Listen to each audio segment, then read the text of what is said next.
वह आदमी अपनी दिवंगत माँ को बेहद याद करते हुए अपने होम टाउन वापस लौटा। घर के दरवाजे पर उसे एक बिल्कुल नई हाई हील्स की जोड़ी रखी मिली। कुर्सी पर एक भीगी हुई ड्रेस भी पड़ी थी। तभी उसकी माँ के बेडरूम से एक महिला की आवाज आई। उसे लगा कि उस छोटा भाई अपनी रूममेट गर्लफ्रेंड को उनकी माँ के कमरे में ले आया है। गुस्से में वह तुरंत ऊपर भागा। जल्द ही उसने बेडरूम के अंदर एक महिला को देखा। हैरानी की बात यह थी कि वह महिला उसकी माँ के कपड़े पहने हुई थी। उसने गुस्से में पूछा कि वह कौन है, लेकिन महिला ने उसके ध्यान भटकते ही उसे जमीन पर पटक दिया। उसने दावा किया कि यह घर उसका है और उसने बेडरूम के अंदर उसने गुस्से में पूछा कि वह कौन है। आदमी पर उसके बच्चे को छिपाने का आरोप लगाया। आदमी ने तुरंत कहा कि वह एक लिस्टेड कंपनी का सीईओ है और उसे उसके बच्चे में कोई दिलचस्पी नहीं है। महिला हैरान रह गई क्योंकि उस आदमी का नाम उसके बेटे के नाम जैसा ही था। उसने आदमी का फोन अनलॉक किया और यह देखकर दंग रह गई कि वह 20 साल भविष्य में पहुंच चुकी है। 20 साल पहले उस महिला का एक भयानक कार एक्सीडेंट हुआ था और उसकी गाड़ी नदी में गिर गई थी। उसी दिन से उसके तीनों बेटे माँ के बिना बड़े हुए।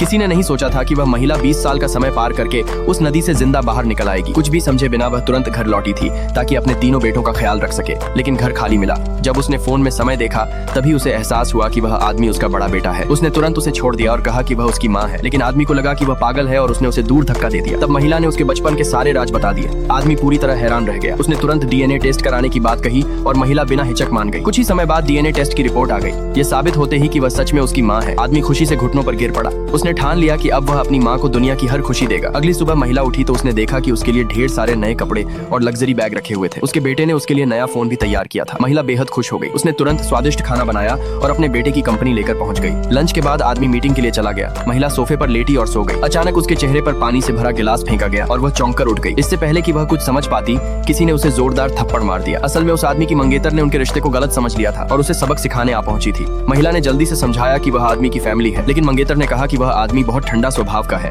अपने 2 छोटे भाइयों से भी दूर रहता है और उसके कोई दूसरे परिवार वाले हो ही नहीं सकते। महिला यह सुनकर हैरान रह गई। उसकी नजरों में उसका बेटा हमेशा बहुत नरम दिल था। वह ऐसा इंसान हो ही नहीं सकता था जैसा मंगेतर बता रही थी। जल्द ही दोनों के बीच बहस शुरू हो गई। ऑफिस के अंदर का हंगामा सुनकर कई कर्मचारी वहाँ इकट्ठा हो गए। तभी वह आदमी वापस लौटा। उसने जल्दी से ऑफिस का दरवाजा खोला और देखा कि उसकी मंगेतर और उसके साथी सभी जमीन पर पड़े हुए थे।